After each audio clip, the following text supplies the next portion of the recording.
Like, bro, go follow your own calling. Get off my back. Why are you trying to be me?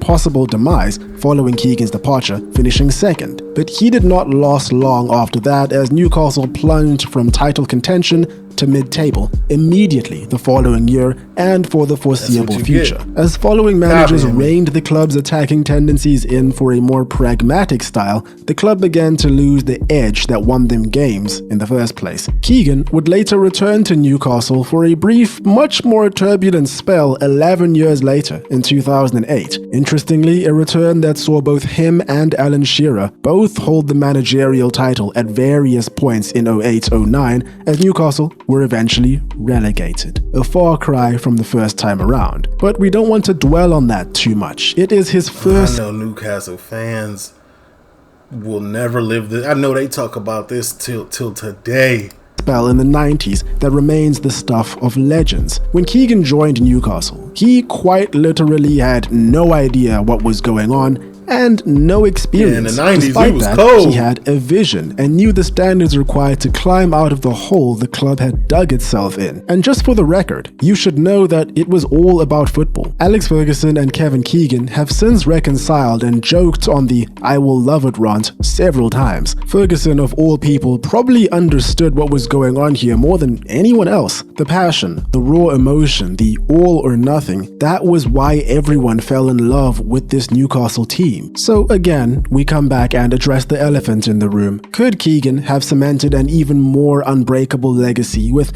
a bit more pragmatism in key moments? Probably yes. Yeah, of but course. I'm going to go ahead and guess that even the slightest bit of compromise here would have been unacceptable. After all, Kevin Keegan's Newcastle, from start to finish, were always true to their name. So I guess Kevin Keegan still goated. I don't know much about his career, but just from this, like he made his stamp. Only question left to ask is, are you not entertained? I am. I was entertained by this. TL, leave a like, comment.